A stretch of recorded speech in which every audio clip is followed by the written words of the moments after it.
اس بات کا یقین ہونا کہ موت کا وقت مقرر ہے، یہ نصیب والوں کا حصہ ہے.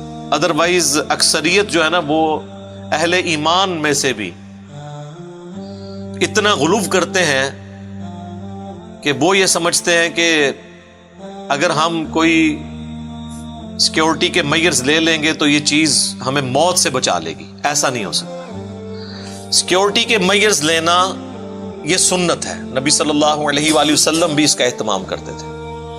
اسباب اختیار کرنا سنت ہے، لیکن اسباب پر یقین کر لینا یہ کفر ہے. اسباب اختیار کرنا سنت ہے اور یقین مسبب الاسباب پہ رکھنا یہ ایمان کا حصہ ہے. چونکہ دنیا کو اللہ تعالیٰ نے اسباب کے ساتھ جوڑا ہے، بظاہر ایسی چیزیں ہمیں نظر آ رہی ہوتی ہیں.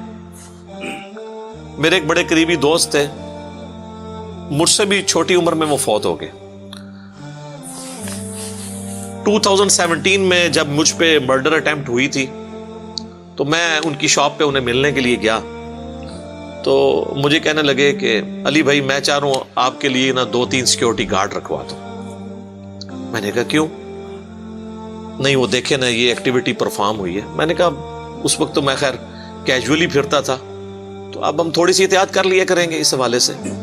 اور اس وقت بھی نہاتی حالت میں اللہ نے مجھے بچا لیا ہے تو الحمدللہ. تو اب بھی اگر موت مقدر ہوگی تو وہ میں ٹال نہیں سکتا. تو پھر میں نے انہیں ایک جملہ بولا. میں نے کہا میرے بھائی ہم باہر کی چیزوں کو تو کاؤنٹر فار کر سکتے ہیں، آپ سڑک پہ چلنے والی ٹریفک سے تو بچ سکتے ہیں اگر آپ ٹریفک سگنل کی پابندی کریں اور احتیاط کے ساتھ. پاکستان میں تو آپ کو دونوں طرف دیکھ کے سڑک پار کرنی پڑتی ہے، چاہے آپ 1 وے پہ ہوں یا 2 وے پہ.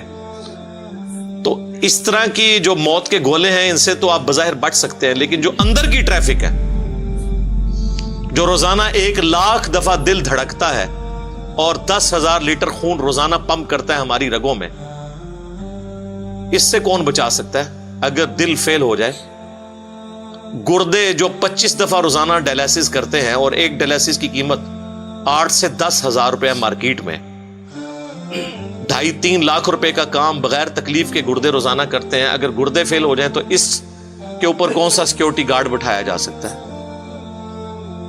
آپ ذرا ایک ایک چیز کو گننا شروع کریں. تو ان کو یہ میری بات سمجھ آ گئی، لیکن چند ہی ہفتوں کے بعد وہ خود ہارٹ فیل سے دنیا سے چلے گئے. اللہ تعالیٰ ان کی مغفرت کرے. نیک آدمی تھے، ہماری اکیڈمی کے ایک آپ سمجھ لیں شروع کے جو ممبرز تھے ان میں سے ایک تھے.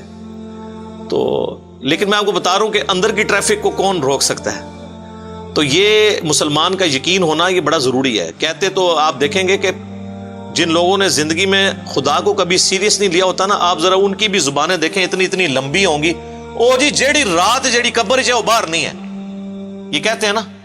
تو اگر یہی بات ہے تو جو قبر سے باہر زندگی گزار رہا ہے بغاوت کے اوپر مبنی، نہ تو حقوق اللہ کا کوئی پاس رکھتا ہے اور نہ کوئی حقوق العباد کا خیال رکھتا ہے، حرام خوریاں تیری گھٹی میں پڑی ہوئی ہیں اور لوگوں کا مال تو ہڑپ کرتا ہے، لوگوں کے پلاٹس ہڑپ کرتا ہے، اور بات یہ کر رہی تھی جیڑی قبر وچ رات ہے وہ باہر نہیں ہے. اگر تیرا یہ یقین ہوتا کہ قبر میں جو رات ہے وہ باہر نہیں ہے اور قبر میں جا کے کسی کو منہ دکھانا ہے تو تیری زندگی اس طرح کی گزر رہی ہوتی. تو یہ ایک روایتی جملے ہیں. جس طرح ہمارے پولیٹیشنز، ہمارے ریاستی اداروں کے جو ترجمان ہیں، ماشاءاللہ آپ گفتگو سنیں تو بسم اللہ الرحمن الرحیم اور انشاءاللہ اور الحمدللہ اللہ تعالیٰ، عام بندہ اس پہ خوش ہو جاتا ہے اللہ دا نا پہ لیندے نے، اوے اللہ دا نا انجی پہ لیندے نے، انہاں دا تقیہ کلام ہے. اگر واقعی اللہ کو مانتے ہوتے اور یہ جواب دے ہوتے تو اس طرح ان کی زندگی گزر رہی ہوتی؟ ایسے نہ ہوتا. یہ صرف ایک روایتی ہماری کلام ہے جو ہم بولتے ہیں. تو اسی طریقے سے یہ بھی لوگ روایتاً بات کرتے ہیں کہ جی جو قبر میں رات ہے وہ باہر نہیں ہے، جو باہر ہے وہ اندر نہیں ہے. اگر اس پہ یقین ہونا تو اس کا منطقی انجام یہ ہونا چاہیے کہ قبر کی تیاری کی جائے. لوگ یہ جملہ بول کے یہ بتانا چاہتے ہیں کہ جی کر لو جو کچھ کرنا جائے، اسی بدماش جائے، اسی نیچے قبر ہی جانا جب تک اسی باہر آ. وہ یہ رزلٹ نکال رہے ہوتے ہیں. حالانکہ رزلٹ تو اس سے یہ نکالنا چاہیے کہ میں اپنی قبر کی اور آخرت کی تیاری کروں. اس طرف دماغ بھی نہیں ان کا جاتا. الٹا وہ اپنے مخالفین کو تھریٹ لگانے کے لیے بات کرتے ہیں کہ جتنی میری زندگی لکھی ہوئی ہے وہ تو میں باہر ہوں. اور بھائی جو تو باہر ہے تو اندر کی تیاری کرنا. تو یہ اصل اس میں سے مورل لیسن لینا چاہیے. وَلَئِن قُتِلْتُمْ فِي سَبِيلِ اللَّهِ او مُتْتُمْ، اللہ تعالیٰ فرما رہا ہے اگر واقعی تم اللہ کی راہ میں مارے جاؤ یا اپنی طبعی موت مر جاؤ جہاد میں، راستے میں بیماری کے ذریعے، لَمَغْفِرَةٌ مِّنَ اللَّهِ وَرَحْمَةٌ خَيْرٌ مِّمَّا يَجْمَعُونَ، تو جو اللہ کی بخشش تمہیں ملنے والی ہے اور اس کی رحمت، وہ اس سے بہت بہتر ہے جو تم نے دنیا میں جوڑ کے رکھا ہوا ہے، چاہے وہ زندگی ایز این ایسٹ یا دنیا کے ایسٹس جو تم نے جوڑے ہوئے ہیں، اس سے بہتر اللہ کے پاس ہے. میں کہتا ہوں جی اگر واقعی جس میں رتی برابر ایمان ہے نا، اسے یہ آفر کی جائے نا کہ مرتے ہی تم سیدھا جنت میں جاؤ گے، تو آدھے مسلمان آج ہی مرنے کے لیے تیار ہو جائے کہ یار ادھر تو ذلت کی زندگی کاٹ ہی رہے ہیں، چلو اس سے تو جان چھوٹے گی تو آگے اربوں سال کی ہمیشہ کی زندگی مل جائے گی. اور اگر کوئی ایفرٹ اس کے لیے واقعی پٹ کر رہا ہے نا، پھر اس کے لیے زندگی لائبلٹی ہوگی، آخرت ایسٹ ہوگی. اسی لیے تو اللہ نے قرآن میں جگہ جگہ اس چیز کو ایڈریس کیا ہے کہ یہودیوں اگر تم یہ کہتے ہو نا ہم اللہ کے لاڈلے ہیں، اللہ کے چہیتے ہیں، تو موت کی تمنا کیوں نہیں کرتے؟ موت سے تو تم اس طرح بھاگتے ہو. یعنی یہ نہیں کہا جا رہا کہ تم کہو کہ اللہ مجھے مار دے، نہیں، تمنا اس اعتبار سے کہ جس طرح ایک شخص کو اپنے محبوب سے وصل کا انتظار رہتا ہے نا، تو تمہیں بھی اس چیز کا انتظار رہے کہ میں مر کے اپنے رب کا دیدار کروں گا. تو پھر مرنے سے تمہیں خوف نہ آئے. اور سب سے زیادہ خوف یہودیوں کو ہوتا تھا، اسی لیے قریش مکہ تو کافر ہوئے ہیں، یہودی کافر نہیں ہوئے، وہ منافق ہو گئے، اوپر سے کلمہ پڑھ لیا تاکہ دونوں طرف پارٹیاں بنا کے رکھیں، کیونکہ ان کو اپنی جان عزیز تھی. اسی لیے سورۃ البقرہ میں آئے کہ یہودی جو زندگی کی ہرس رکھتے ہیں نا، یہ مشرکین سے بھی زیادہ رکھتے ہیں. حالانکہ وہ بت پرست تھے، لیکن وہ انہوں نے آ کے دیکھیں بدر میں، احد میں، خندق میں ڈٹ کے سامنے آ کے مقابلہ کیا، اعلانیہ انہوں نے انکار کیا. لیکن یہودیوں نے اعلانیہ انکار نہیں کیا، اوپر سے کلمہ پڑھ لیا، اندر سے جڑیں کاٹی. یہ بزدلی کی علامت تھی، ورنہ تو سامنے آ کے کہتے ہاں جی ہم نہیں مانتے، آ کے لڑو ہمارے ساتھ. تو دنیا کی محبت کی وجہ سے وہ بزدلی کا شکار تھے یہودی. تو اللہ تعالیٰ فرماتا ہے اگر آخرت تمہیں اتنی محبوب ہے تو تمنا کرو نا. تو یہی حال مسلمانوں کا بھی ہے.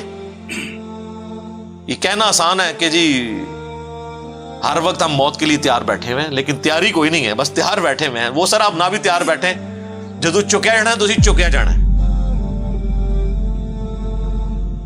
تہاڈی تیاری نال کچھ نہیں. تو اسی تیار نہ بیٹھو، تیاری کرو.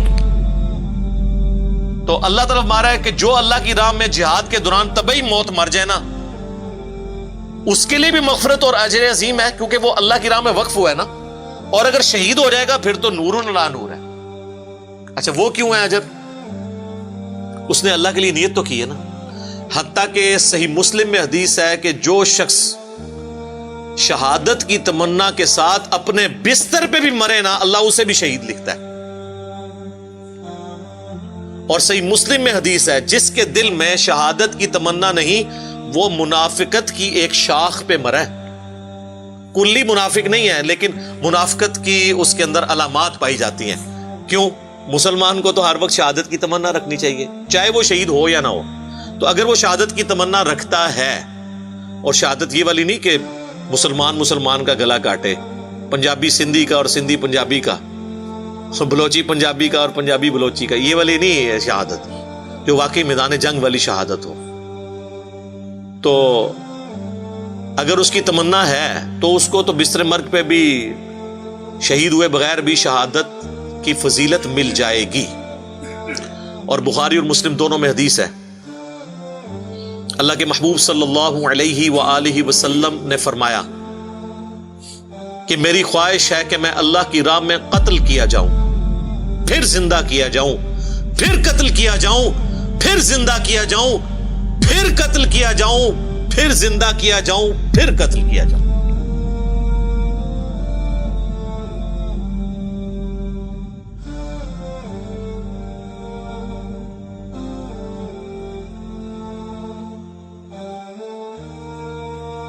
یہ حضور کی خواہش تھی. تو اللہ نے آنری طور پہ آپ کی خواہش پوری کی ہے. آپ کی موت زہر سے ہوئی، وہ میرا پچھلے دنوں ایک ویڈیو ریکارڈ ہوئی تھی، رسول اللہ کا قاتل کون، کیونکہ بعض غالی رافضیوں کی طرف سے یہ الزام لگایا گیا کہ اصحاب رسول میں سے کسی نے رسول اللہ کو زہر دیا تھا، تو وہ میں نے پورا ایک ڈاکٹرن کلیئر کی ہے، وہ یوٹیوب پہ ویڈیو رکھی ہوئی ہے، نبی صلی اللہ علیہ وآلہ وسلم کا قاتل کون۔ تو ایک شیعہ عالم تھے، انہوں نے بڑے غلوف کے درجے میں جو ہے نا اس طرح کی باتیں کی، تو میں نے ان کے جواب میں وہ ویڈیو ریکارڈ کروائی تھی، وہ آپ جا کے دیکھ سکتے ہیں۔ تو جس کو شہادت کی تمنا ہوگی اس کو بستر مرگ پہ بھی اللہ تعالیٰ ثواب دے دے گا انشاءاللہ تعالی۔ اب بڑی اہم ترین آیت آ رہی ہے جی، اچھا اس کے ساتھ وہ آیت بھی جوڑ لیتے ہیں، وَلَئِن مُتُّمْ أَوْ قُتِلْتُمْ، اگر تم مر جاؤ اللہ کی راہ میں سفر کرتے ہوئے یا جنگ میں قتل کر دیے جاؤ، لَإِلَى اللَّهِ تُحْشَرُونَ، تمہیں اللہ کے حضور ہی جمع کیا جائے گا at the end of the day, چاہے کوئی قتل ہوا، مرا، شیر کے پیٹ میں چلا گیا یا کسی ویل مچھلی کے پیٹ میں چلا گیا یا ایئر کریش میں اس کی راکھ اڑ گئی، الٹیمیٹلی تم جمع کر لیے جاؤ گے قیامت والے دن اللہ کے حضور، اللہ نے تمہیں زندہ کر لینا ہے۔ تو اس کے یعنی یہ کوئی اللہ تعالیٰ اپنی صرف قدرت کا اظہار نہیں کر رہا کہ زندہ ہو جانا ہے، تو مطلب یہ ہے کہ اللہ کے حضور تمہاری پیشی ہونی ہے کہ تم نے یہ ساری قربانیاں اللہ کے لیے کی تھیں یا کسی کے دکھلاوے کے لیے کی تھی۔ یہ شہادت جو ہے وہ اپنی بہادری کے جوہر دکھانے کے لیے تھی یا واقعی اللہ کے لیے مرنا چاہتے تھے تم؟